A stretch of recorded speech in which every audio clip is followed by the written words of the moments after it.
a look at this accident. The wreck was so bad, it made headlines in Indianapolis. This Ford pickup truck didn't have a chance when a tanker truck landed right on it.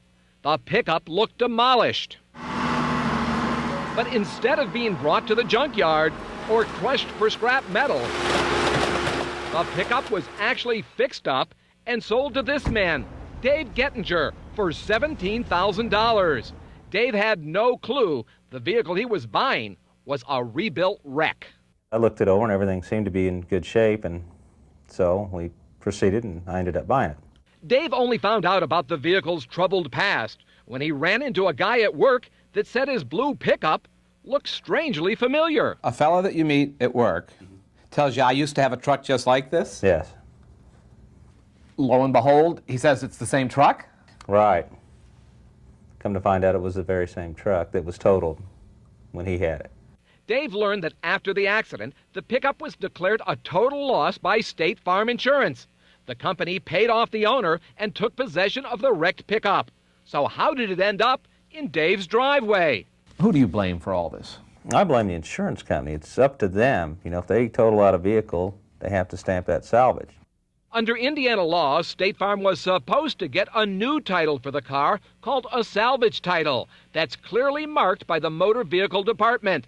A salvage title would warn all future buyers that the car had been in a serious wreck. But that never happened. Instead, the insurance company sold it with a clean title, and it was fixed up and sold to Dave. I was just amazed because I was under the understanding that by law, if it's totaled, it has to be salvaged. Dave's car is one of more than 1 million wrecks that are fixed up and put back on the road each year. And the buyers of these vehicles may never know that they could be driving around an unsafe wreck.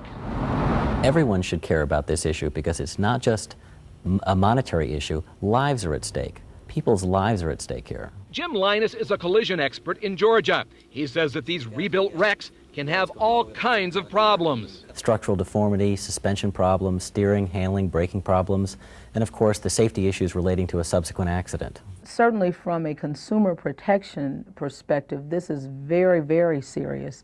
Karen Freeman Wilson is Indiana's Attorney General. Her office investigated State Farm Insurance and found they failed to give salvage titles to 830 cars during the 1990s. State Farm said the overwhelming majority of the cars were titled correctly, but agreed to pay over $4 million to settle the charges.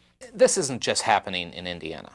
We believe it to be a national problem. We believe it to be a problem that we ought to look at along with other attorneys general. Many insurance companies sell their wrecked vehicles at auctions like this, where they can get up to twice as much money for the cars without salvage titles. So we decided to do what virtually no government agency in the country has done. We went to auto auctions in 3 states, New Jersey, Louisiana, and Texas, and had collision experts inspect cars that were being auctioned off with clean titles. You won't believe what we found. The experts found dozens of cars that, in their opinion, should have been given salvage titles, according to state law.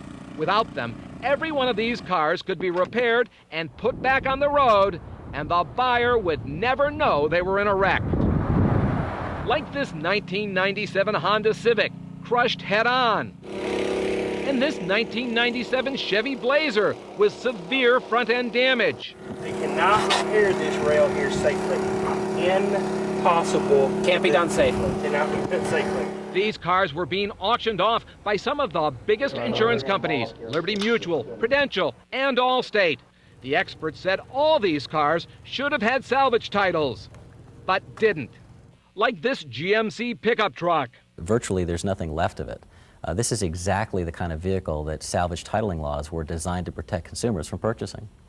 The insurance companies declined to be interviewed on camera, but in statements said that none of the cars had enough damage to require salvage titles according to state laws. I think the insurers definitely underestimate the amount of damage. That's one of the tricks that they use to claim that they had no idea that it should have been branded salvage. Jim Linus and other critics say because insurance companies are responsible for writing damage estimates, they can control which cars get salvage titles and which ones don't. I was pressured into writing estimates that weren't true and correct. This man asked us to conceal his identity for this report. He said he was told by his bosses at an auction house to keep the damage estimates low so insurance companies could avoid giving cars salvage titles. So this isn't something that you would just see once or twice? Correct. This goes on constantly every day of the week nationwide. How do they get away with it? No one knows. It's under the table. You have to be a dealer to go to auto auctions to purchase salvage cars, or I say should be salvage cars. So the general public doesn't know. Experts say the laws need to be strengthened to make insurance companies give all totaled cars salvage titles. They say that would eliminate the problem completely. If you could give the president of State Farm Insurance a message, what would it be? I don't think that any amount of money is worth a person's life. I'd like to see him driving a rebuilt vehicle and put his life behind the wheel of that every time he drives it.